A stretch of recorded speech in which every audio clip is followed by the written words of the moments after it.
But this one here only gives you the ancient meanings of it. Now this is very important.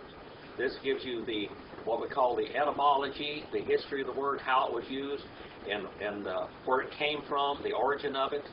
Like I said, the etymology, if it was what we call Ionic. Ionic came from the area of Ionia. If it has that down there, Ionia, you'll find out, or Ionic, that's what it means.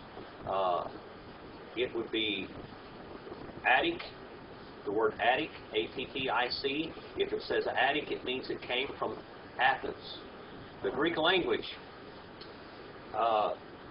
itself goes so far back in time that we don't know when it began. But it is all of the father or the mother of every Western language. It goes back probably 4,000 to 5,000 years, I guess. Pre-Hebrew, or? It goes way back into the time of Hebrew. There are Hebrew words that are in Greek that come from Hebrew. Almost every language takes some part of other language. Sanskrit is another very old language. But anyway, this Thayer's Greek English Lexicon of the New Testament, this is one that if you're going to study Greek, this is one of the necessary ones. This one here is absolutely necessary. It's the Analytical Greek Lexicon. And it's actually a Benjamin Davidson's, or Harper's. And it goes way back, and I'm going to put that on the camera where they can see it out here. And if you have this later on, you can see it also. That's the Analytical Greek Lexicon, and it breaks down every word absolutely and what part of speech it is. This one here, you need to have this to find out whether this third person singular, present indicative active, or imperfect indicative active, or what it is. This is the book that tells you that. Of course, I wore the cover completely out, so it has an elk skin on it. I did this about 20 years ago. Here, this one here needs a cover on it also. But I've gone through this book so many times, and this is the one I refer and cross-reference to all of my interlinears. This is the one that's cross-referenced to. And Brother Mike is not here tonight, but he's looking up some of these for you, and he's bringing, getting them off the internet for the students because they are not in print. Here is another book, a set of books. As you can see, it's been used. It was brand new when I got it. Anyway, and it's fallen apart. But this is Word Pictures of the New Testament by A.T. Robertson. I use this a lot.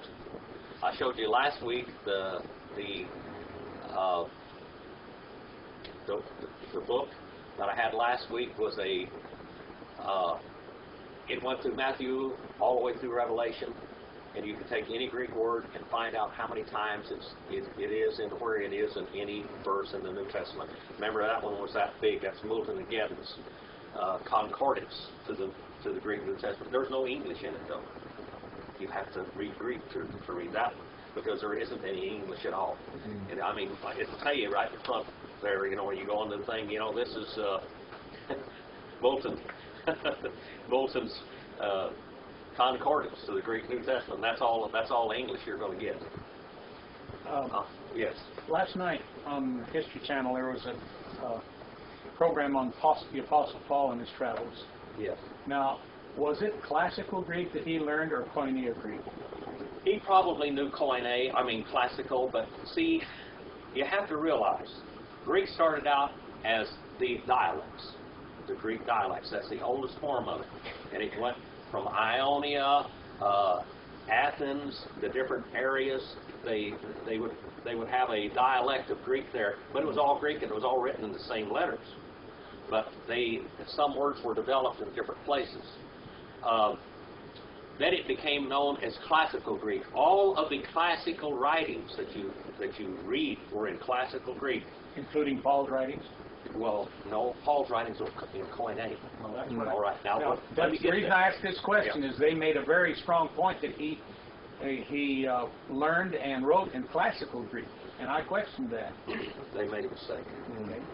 All right. Paul, I'm sure, knew Classical Greek, but he wrote in Koine Greek. Now, we have the dialects, we have Classical Greek, and then we have what we call Koine Greek. Now, what does Koine Greek mean? Koine Greek.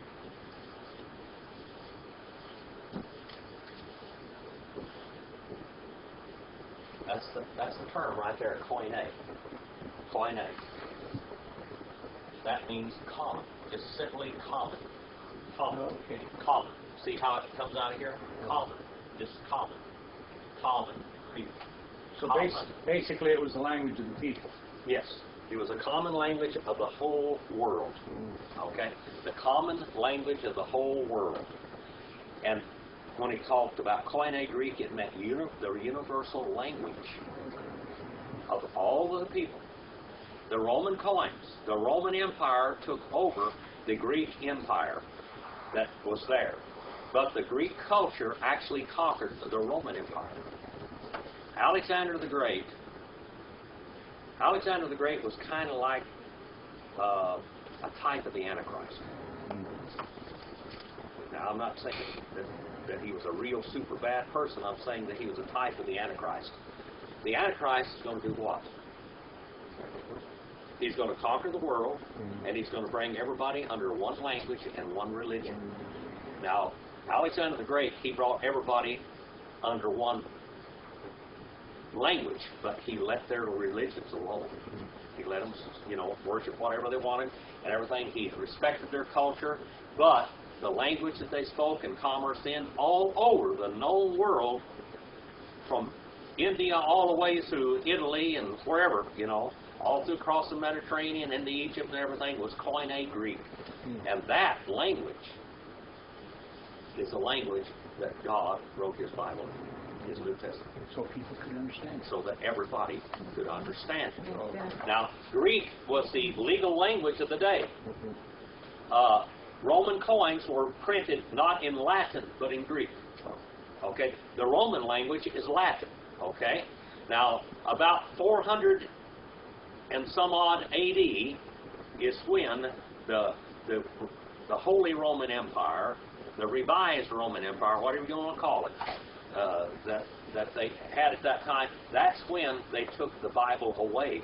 And that's after the church had become part of the state. The church and state were one, and they took the Bible out of the hands of the people. Because the church was evolving into something that was different and away from the Word of God. And so, if you have the Bible as a standard, and you have something that you're teaching people that are different, you have to take the Bible out of their hands. Now, they were allowed only to speak Latin in those churches. Who knew Latin? Priests. Well, the priests didn't even know Latin, to tell you the truth, brother. Many priests were very ignorant people. They knew and had memorized the services. They could go through the services and they could speak, but many of them didn't even know what they were saying. Yes, brother. Could the average Roman even read and write? The Romans, they did, but they read and wrote mostly in Greek. Some of their correspondence was in Latin. When Jesus was crucified, there were 3 languages that were written on the cross. Remember what they were? Hebrew, Greek, and Latin. All right. Hebrew, Greek, and Latin. Latin, because this was a Roman Empire. Greek, because that was a universal language, so everybody would know what they said, and then Hebrew, because he was Jewish. Was Latin the educated people, the ones that... They're only the doctors and lawyers and writers and the leaders, the teachers spoke and wrote in Latin. All of the correspondence as far as in education from about 400 and some odd AD on was all in Latin. You can buy those old manuscripts of people's master's and doctorate degrees. You can buy them. They make so many of them, but they're all in Latin. So anyway, they are available. They used to advertise them. I don't know, you used to be able to go buy some of those ancient manuscripts 1,000 years old or something, written in Latin. All right. Any other questions? Not a comment. Yes. We were talking when we were in the book of Revelations about the coming persecution of the Christians in the United States. Yes. I think it started. Yeah. Because I heard on a commentator today. He said that there is a group in the Pentagon of Christian military officers that have been meeting regularly for prayer meeting once or twice a week. Yes. And there is a strong move legally to stop it. Yeah. Well, you can do anything in the world, how ungodly it can be in this nation. But if you do anything in the name of religion when it comes out in schools or anything like that, going to stop it. All right. 3:18, James 3:18. I don't know how many more classes we've got in the book of James, maybe 10 or 15 or somewhere, I don't know how many more classes. We'll creep along here. I'm trying to give you some real beautiful illustrations of the language. All right. 3:18. Karpos. Carpos. Day. Dikaiosounes. N.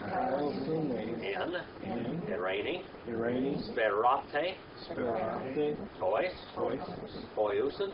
Poiusen. Irene. Irene. All right, that's a short verse, but there's a lot in it, so let's look at it. Karpos. Brother Harry, have you ever eaten a carp? Huh? I think maybe carps got their name because they are so fruitful. They are very, the streams, carp are so prolific that they absolutely will fill up a stream or a lake or whatever and eat the other fish and just multiply. They are good to eat, but they got little forked bones in their sides. And I used to, friends of mine used to can carp. They used to take them and put them in cans and in jars and pressure cook them and everything. I'm going to tell you something. I like carp better than I do salmon or tuna. It's a milder fish. And it tastes really good. Carp really tastes good when you can it. It's the bone. But the bones is all, so you don't have to worry about it. You can eat it. My sons have eaten many, many carp sandwiches in the past. Carps are good. Karpos. All right, karpos. It means fruit or fruitful. It is an action of conduct. Karpos. Person can have bad fruit or good fruit. All right? Is that related at all to carpe diem? What? Is that related at all to carpe diem? Carpe diem, seize the day. Oh, that's Latin. That's Latin. Yeah. Yeah, I'm sorry. Now Latin does come from Greek, so maybe it does. The product of energy is what karpos means. Product of energy. In Hebrew, karpos, the word in Hebrew for fruitful is peri. Peri. All right, Genesis 1:11. Who's got their Old Testament? All right, Genesis 1:11. Let's look at this. And then Genesis 4 and verse 3. Brother Randy's wanting me to teach the first chapter of Genesis in Hebrew. I'm thinking about doing that. I'm going to need some help though. I can't read it like I used to. I mean, I can figure it out, but I can't say it like I used to. Can't read it. Pronounce it. I've not done that. I read Hebrew, but I read it to myself. God said that the earth sprout vegetation, plants yielding seed, and fruit trees on the earth bearing fruit after such times, with seed in them. And it was so. All right, there we have it. Genesis 1:11. That the vegetation was supposed to be fruitful. Sets the reproductive cycle. It sets the reproductive cycle. Okay. Now, a child of God ought to be fruitful with the right kind of fruit. Okay. Genesis 4 and verse 3. Here we have the word peri again. Genesis 4 and verse 3. Go ahead, Brother Harold. So it came about in the course of time that Cain brought an offering to the Lord of the fruit of the ground. All right, the fruit of the ground. Now we have the fruit of the ground. The ground produces fruit. The ground doesn't actually produce fruit, but it feeds the plants that produce fruit. All right? When I get up and teach, I expect you to bear fruit. I'm not doing anything. I can't follow you every place you go, but the Word of God can follow you, and you can produce fruit. All right? Producing fruit. Teaching people. Leviticus 19 and verse 24 again. Let's look at this. We're looking at this word karpos, fruit. Fruitful. Now, James uses more figures of speech. When he comes to the natural realm, it's like a parable. Who was his brother? Jesus. How did Jesus speak? In parables many times. And he did it sometimes to hide meanings, but also to illustrate them. 19 and what? 19 and verse 24. Leviticus 19 and verse 24. But in the 4th year all its fruit shall be holy, an offering of praise to the Lord. All right, the fruit in the 4th year shall be holy. All right? Fruit. Fruit. Still fruit. Product of energy. All right? I want you to think about just a little bit. When Israel came into their land that God gave them, you know, the curse was upon Cain's descendants there, which were, what was their name? Canaanites. So they were the Canaanites, all right? And he cursed Ham, but Canaan was the son that was cursed. That God knew what they would be like. You know, God, He doesn't have to take a number and wait for things to happen to know what's going to happen. You know, we do. But prophetically, He knew what happened. He knew what kind of people they'd be. And they went in there and they planted the land and everything, and then God gave it to them. Israel did not work the land. He gave them, it was already planted, the houses were already built, everything was already there. He gave them, that is a gift. What was that a type of? Salvation. Of salvation. All right. You know, when they built the temple, and the temple is a type of what? It's a type of Christ, all right, but it's a type of the church also. But it's a type of the church when? The tabernacle was a type of the church in this age, in the church age. The temple is a type of the church age, in the church in the heaven ages. When they built that temple, there was not supposed to be one sound of a hammer or a saw anywhere near that temple. Did you know? Why? Because salvation is of God. We do not work for it. He works for it. All that stuff was built outside, away from it, and it was put together there. There was no sound of any hammer or any saw at all in that area. God's fruit, as we look at each other in here, this is God's fruit. He produced us. He saved us. All right? Then we go to Numbers 13 and 20. No. All right. Leviticus? Okay. What do you want? Okay, Leviticus 19:24. Did we read that? We did, didn't we? We read that, didn't we? Yes. Okay. How about Numbers 13 and 20?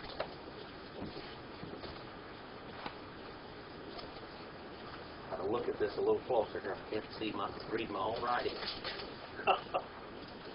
All right, Numbers 13 and verse 20. How is the land? It is fat or lean? Is it fat or lean? There are trees in it. Okay, let me start over. How is the land? Is it fat or lean? Are the trees in it? Or not?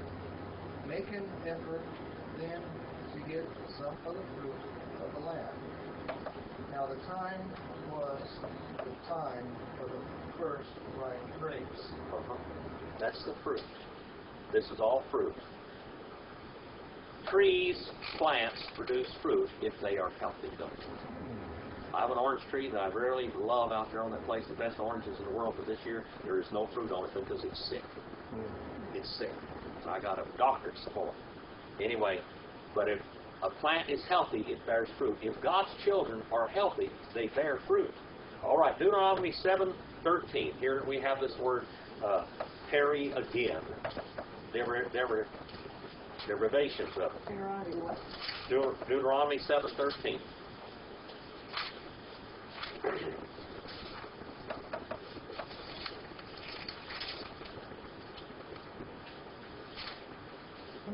love you and bless you and multiply you. He will also bless the fruit of your womb and the fruit of your ground, your grain and your new wine and your oil, the increase of your herd and the young of your flock. Well, that's a long verse. In the land which he swore to your forefathers to give you. Okay, God gave it to them. Who made the land be fruitful? Canaan.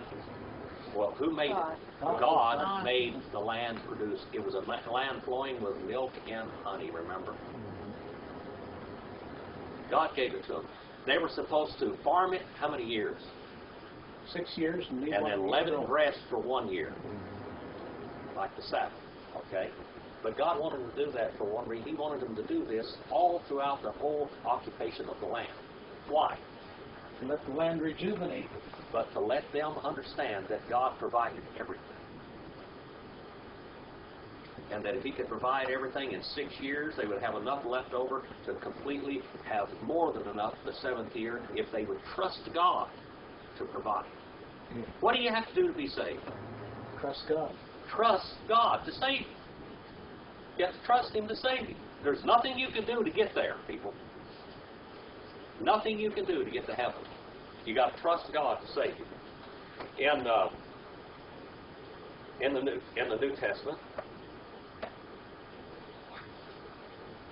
my eyes are getting bad. Cheaters on it. Oh, I tell you. Karpos kolios. All right, the fruit of the womb in Luke 1 and 42. All right. Karpos osteos, fruit of the loins in Acts 2 and 30. Karpos chilion, the fruit of the lips in Hebrews 13 and verse 15. And the fruit of righteousness in James 3:18, and there's where we are, and also the fruit of dikaiosunes. Fruit of righteousness.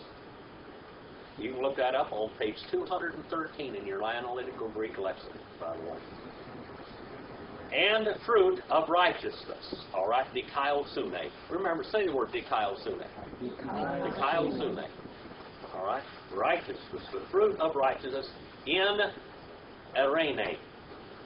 Arene, in peace. Now, the Hebrew equivalent to arene is what? Shalom, right over here. Right on this little deal. See this? Shalom. Shalom.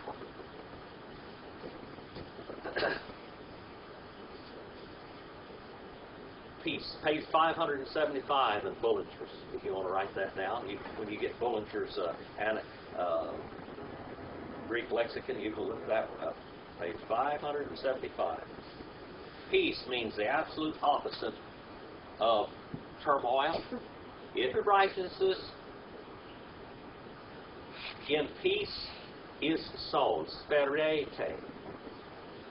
Sperete. Spero means sow. Third person singular, present indicative passive. The fruit of righteousness sown is peace. It is peace. It's tranquility. Then it says tois, for the ones habitually making peace. A.T. Robertson says that only those who live peaceably are entitled to peace. Only those who live peaceably are entitled to peace. Agitators wouldn't be happy with peace, would they? Only the peacemakers are worthy or have a right to peace. Ephesians 2:15 and Colossians 1:20, Matthew 5 and verse 9. Read at Matthew 5 and verse 9. Katamathion. The Gospel according to Matthew. Katamathion. Matthew 5 and verse 9. Colossians 1:20 and Ephesians 2:15. Let's look at those verses. Cross-reference this. No verse is of any private interpretation. All of the Bible is sewn together. It's part of a great carpet, a beautiful woven masterpiece, a tapestry. Have you got that, Brother Harold? Yes, sir. Which one? 5 and 9. Okay. Blessed are the peacemakers, for they shall be called the sons of God. All right. That's nice, isn't it? Colossians 1:20. Colossians 1:20. We studied the book of Colossians and the book of Ephesians, didn't we? From the original language. All right. Colossians 1:20 and then Ephesians 2:15. And write this down in your interlinear so you can have all this down here. Who's got what? Have you got that? And through him to reconcile all things to himself, having made peace through the blood of his cross. Through him, I say, whether things on earth or things in heaven. All right. Now, we have peace with God, but somebody had to go through a lot of torture. It was by his blood we have peace, didn't we? By the blood of Christ, we have peace. That's the only way. Ephesians 2 and verse 15. Ephesians. Of course, the book of Ephesians isn't really the book of Ephesians. It is a circular letter to all the churches, and even to us today.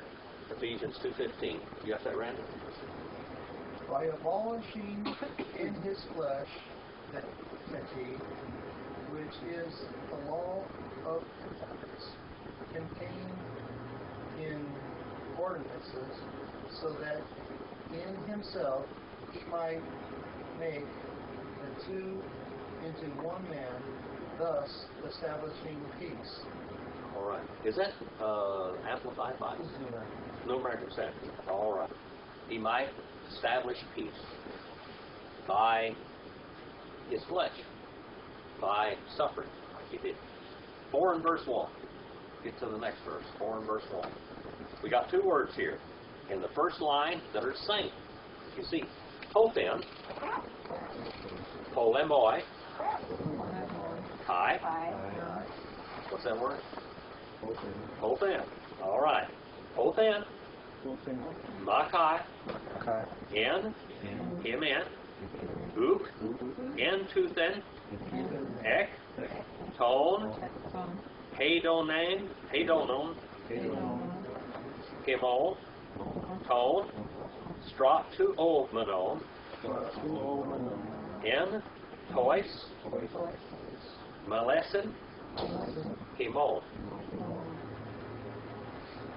These verses have such beautiful words in them to study. James is a masterful writer. This guy is a classic writer. I have, you know, you don't really understand the personality of the writer in a book until you read it in the original language. And when you read it in the original language, you start understanding where these words came from. And James is a masterful writer. I mean, it's inspired of God, yes. But every one of their personalities comes out. And James' personality, this man was a renowned reader. He was an educated man. And living in the house with Jesus, I understand why. I think Jesus' mind was just full and going and overflowing with wisdom and instruction constantly. You couldn't help but learn something around him. Even the doctors were learning from him when he was 12 years old in the temple, weren't they? They were absolutely, it says in the Greek that they were struck out of their senses. They were totally astounded. They were amazed. They were shocked at the wisdom, the Sophia of this child. Just think about it. Now this is the brother of this man. He's half-brother. He's the brother. Right? From where wars. Now, by the way, I told you that he was a writer. Who is he quoting here? I mean a reader. Who is James quoting? Who knows who he's quoting? Is it Paul? No. It's No, it's the one that, this is before Paul was, I mean, even on the scene. This is one of the first books of the New Testament. Who is James quoting? Remember, I told you that he's quoting writers. Who? No, this is before the book of Matthew. He's quoting Socrates. This is a very common saying at that time. There are some common sayings around the world today. I mean, you hear a lot of common sayings. People just use as figures of speech and little cliches, and that's what James is using. He's using a cliche that was common and on everybody's lips. And these were Socrates' dying words to his students. Okay? Socrates dines words to his students. By the way, if you look up in the history book of Philo, and if you're in the right copy of it, you can look up on page 55. Was Socrates a believer, a Christian? No, he was a Greek philosopher. I know, But Paul quotes Socrates. He quotes many writers. When he's, I mean, a lot of times the little cliches that you hear quoted, they were quoted from the regular world, what we call the profane world, just the common world, not ecclesiastical, not religious world. And here we have Socrates. Okay, now let's see what in the world Socrates said here. If he's not a believer, why would he say he's the prisoner of the Lord? Well, now he quotes the first little phrase is from Socrates. Oh. Let's look at the phrase that he quotes from Socrates. Okay. Okay. All right. From where wars, and from where fighting among ye? Not from there. Not isn't it from the desires of you, the soldiering in the members of you all, among the members of you all? Now let's look at this. 4 and verse 1. From where wars, and from where fighting? Now the word wars, it's polemoi, okay? Polemoi. This means major wars. This means a great campaign. This is like Alexander the Great. He had what they call them, the Ptolemaic Wars. His great long 14 years of Ptolemaic Wars. That's where the word came from right here. This is the word. This is a war. This is World War II, World War I. Years. It takes years to do this. Wars. Matthew 24 and verse 6 talks about the great campaign. Okay? And then from where? Makkah. Makkah. This word here is where we get the word battles. Each individual battle. There is a great war, but there are many battles fought in a war, aren't there? So this is talking about each individual battle.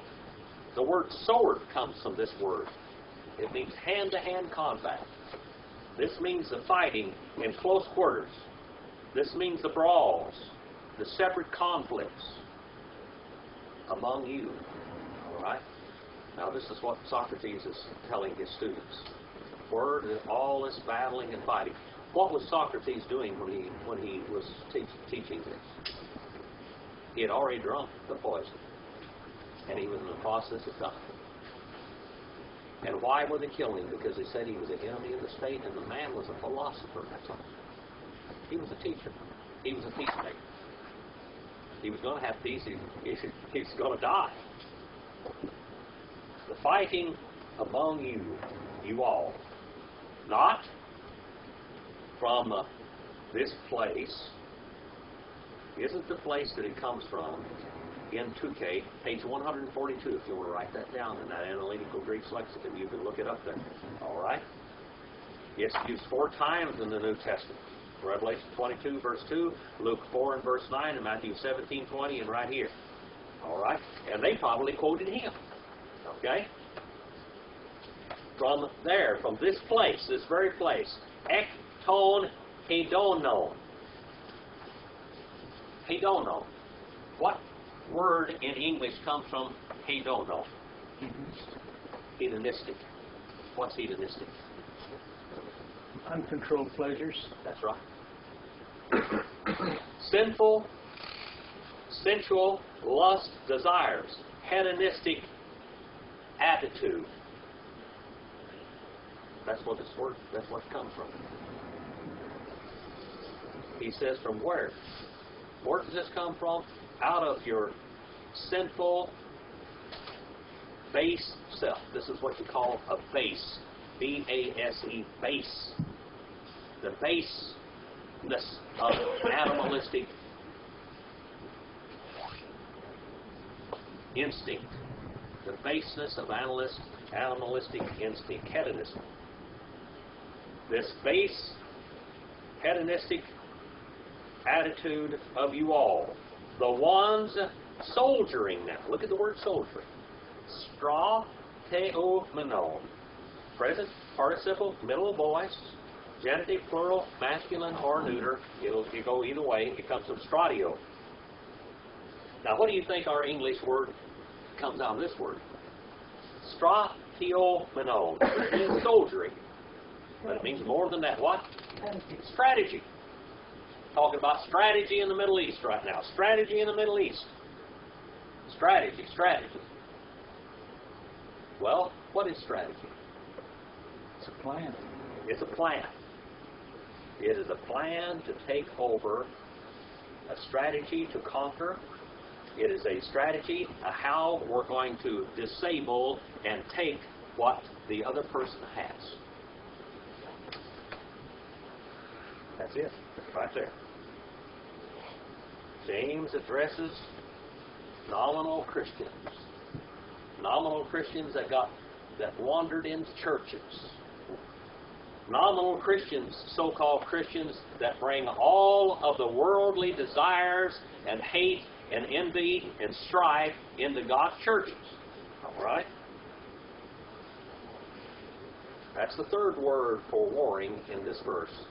Polemoi, Makai, and Stratuomeno. The third word, 3 words here. He uses 3 different words. Among or in the members of you.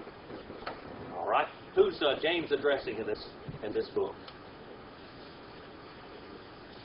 Christian Jews in synagogues. All right? Christian Jews in synagogues. Did they have church fights back then? I guess so, because that's what in the world James is talking about. That's exactly what he's talking about. 4 and verse 2 now. We're on our third verse now. 4 and verse 2. Epithemete. Epithemete. Kai. Kai. Uk. Uk. Akete. Akete. Bonuete. Konuete. Kai. Kai. Zelute. Zelute. Kai. Kai. U. U. Dynaste. Dynaste. Epitu Cain. Epitu Cain. Makaiste. Makaste. Kai. Kai. Polemete. Polemete. Are you recognizing these words? Uk. Eke. Ekete. Akete. Dia. Dia. To. Me. Itueste. Hemos. All right, now let's look at this. Here we have the same words used again. He's repeating them in different forms, okay? Epithemete. Second person plural present indicative active. Epithemio. All right? This means to lust after. You hold upon your mind and you desire. You lust after and not ye have. Ye lust after and not ye have. Second person plural present indicative active comes from echo. All right? And then phonete. Mata. Mata. What is that? Kill. Kill in what? Spanish. Mata. Mata. Kill. Kill. Murder. Bonuete. Ye murder. Murder is a result of lusting. That's it. What did David do when he lusted after Bathsheba? What was the end result of that lusting? Murder. Murder. What else? What? Yeah, what? Pregnancy? Well, he lost the ability to build the temple. That's right. His family were, because of what he did, his family were in constant turmoil. One brother killed the other, murdered his brother. He said God told him that because of what he did, murder would never leave his family.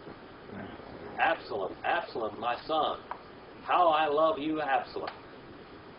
Didn't David say that? Yes. Absalom, what Absalom wanted to do to David? Take a stone. Mata, mata. Wanted to kill him. David did not want to kill Absalom. Remember his number one man that he sent out there? He said, don't touch that boy, don't touch that boy. And they killed him. They killed him. And then David sat down and started weeping. He said, you better get up and you better shine. you better rejoice that your enemy, the enemy of the throne of Israel, is dead. Boy. Ye kill as a result of lusting. Ye murder, or ye murderously envy. Bloodlust. And zelute. We get our word zealous from this. Alright? And ye do this. Now, second person plural present, indicative active. It could be subjunctive and it could be imperative, but he's not telling them to do it. He's not saying you may do it, but you did do it. So it's indicative. Alright? We know what that is. Underline indicative, circle indicative, because that's what it is. That's a statement of fact. Alright? Ye lust after, and Kai, page 208 if you want to write that one down there. Okay, Kai. That little conjunction. And then ook. Or oo. It comes from ook. Alright? Page 294. And not, second person plural, they, present, indicative, passive. Not ye are caused to be able to obtain. Epi to cave. That comes from epi and to cono. That is. Second aorist infinitive active. Second aorist is what? First aorist is punctiliar action and point time action. Second aorist is a little bit longer durative linear of the punctiliar action. A little more drawn out punctiliar action, okay? That's what second aorist means. Alright? To obtain. You lust after, you're zealous, you zealously kill, you murder, and still you're not able to get what you want. Ye fight. Look at this now. Makeste. Second person plural, present, indicative, middle voice. You fight for yourself. You do this because it comes, this fighting. Now, what was this word? Makeh. Remember what that word was? What kind of fighting was this? This is warring and fighting. But this is each individual hand-to-hand combat, fighting with a sword. Okay? A dagger. Close hand-to-hand combat. And kai pole mete. Second person plural, present, indicative, active. Polomeo. All right, what is this word polome? This is the great, long, drawn-out campaign, the long, drawn-out war. All right? Ook, and not, ye have. Because the not, you don't ask for it the right way. When they ask for something, you know, the world wants to pray every now and then, don't they? The world pray? What does the world pray? When they get in trouble. When they get in trouble. You get in trouble, so you pray. Hell. Hell, that's what we call spare tire religion. Spare tire religion. That's it. Put that right down there, spare tire religion. That's it. I always holler, wanting God to help them when they get in trouble. Well, why did they get in trouble? Because they weren't praying before. They what? Because they weren't praying the right way, probably. Because they were doing the wrong thing. He says here, you consume. The only reason why you pray is so you can consume it upon your lust. That's the next verse.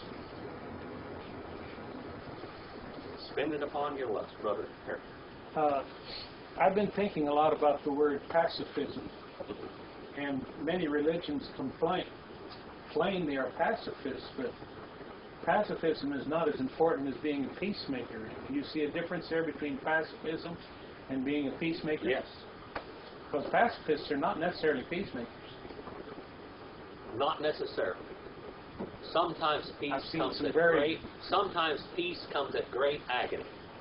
Does it? Yes. Peace, our peace came from the great agony of the Lord. Agona. We get a word agony right straight out of the word agona. Agony. What did it cost Jesus to give us peace? Great agony. The worst agony, you know, he was on the cross of Calvary. That's bad. But go back. Separation from his God.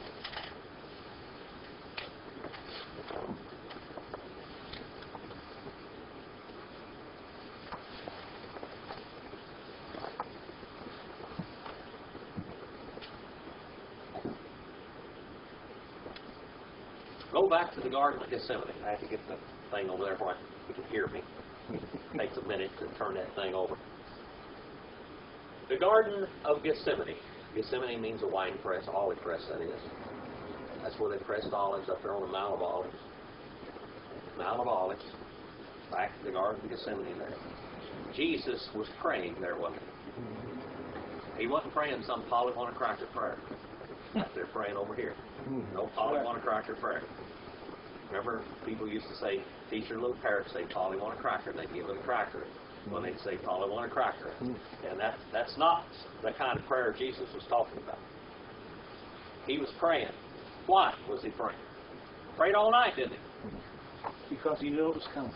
Because, have you ever had an operation facing you, and you knew you had to go in there, and you know it was going to hurt real bad, and you walk in there in the hospital, and boy, you don't walk out. They carry you out, they wheel you out or something because you can't walk when you get through with you. Jesus, when he was going to the cross of Calvary, you know that he felt every whiplash on his back in that Garden of Gethsemane that night. Because here we have God going to go through this misery, this agona, so we can have a reigning. But his agony wasn't necessarily the lashing, was it? Didn't he experience hell? Whenever he went to the cross to take our sins, didn't he? He had our sins on his shoulders. Our sins was on his shoulder. Right. I don't believe he went to hell. Well, he didn't go to hell, but didn't he experience He experienced the agony of all the sin of all the world? And Eloi, Eloi, lama sabachthani. Psalm 22, verse 1. My God, why hast thou turned your back on me? Why have you forsaken me? Why was he forsaken on the cross? Why did he stay on the cross? So that he could forgive our sins. For us. For our peace. It wasn't peace for him right there. When he was talking to Pilate, don't you know that I can crucify you or turn you loose? What did Jesus say to him? I could call down angels. You can't do anything except what I let you do. You know, when the man was going to be crucified, he was still in control. When he was on the cross of Calvary, he was in control. He died at the very moment, the very second, when he said, I release my spirit. But I'm going to tell you something, he did it in agony. Agony. Our peace cost him everything. Just think about it. The God of heaven left heaven's throne and came to earth to live among snakes. Nahash in Hebrew. What's Nahash? Remember what that means? A deceiving serpent. Deceiving. He lived among rats. Even his disciples. They're just, at the time of his death, they were arguing about who's going to be greatest in the kingdom. Just think about that. These are the ones he loved. Have you ever felt that kind of betrayal? Have you ever felt that kind of betrayal? Have you ever experienced it? It's bad. Betrayal. When those that you love betray you. They betrayed him. The one that he said, my friend, whom I gave bread to, shall lift his heel up against me. Just think about lift his heel up against me. What in the world is it talking about? The serpent. The serpent embodied Judas. What does Judas' name mean? It means actually Judah. It shouldn't be Judas, but it should be Judah. What does Judah mean? That was, that was a very glorious name. What does Judah mean? Judah. The praise of Jehovah. Praise Jehovah. His disciple. His name meant praise God, was going to lift his heel up against him. That's terrible, isn't it? That betrayal, that terrible betrayal that hurt him so much. Do you think did Jesus ever weep? Now, who is Jesus? He's God. Did mankind ever cause Jesus to weep? You probably still do. Well, when he was sitting up on top of that hill and overlooking Jerusalem and saying, Jerusalem, Jerusalem, how often I would have gathered. That is a very beautiful term to me. See, Jesus used these terms also, natural terms. How many of you ever seen a mother hen with baby chickens? A mother hen, if they're out there in the yard, something bad comes around, if she finds food, if something bad comes, she'll go like that, just this little sound she makes. And they'll do that. And I do that with my chickens. I talk to my chickens. I go like that, and they look around, just like they do. I talk chicken language to them, Here they come, boy. Come upon running. When a hen did that, all of her baby chickens would run, get underneath her wings. Okay? Jesus said, I clucked, and you would not come. I loved you. I give my life for you, but you didn't come. That's all. That's all. Well, that's all you got for tonight. 4 verse 8. That's a bushel full. Huh? That's a bushel full. That's a bushel full for tonight. It's beautiful, beautiful thing. We're going to go a little bit further. There's some beautiful things in James' writing. I just love them. Well, I'm going to turn you loose on the world. Go out there and do something eternal this week. Brother Harold, would you lead us in prayer, please? Thank you so much for leading our Christmas hymn songs in the beginning. I really enjoyed that. Father, thank you for allowing us to dig into your word and to receive things out of it that we haven't seen before. We ask you that you would help us to use this to spread your gospel and bring others to you. Thank you for Brother Jim and this message. And we ask you that you would bless us now as we go on our several ways. In Jesus' name, amen. Amen.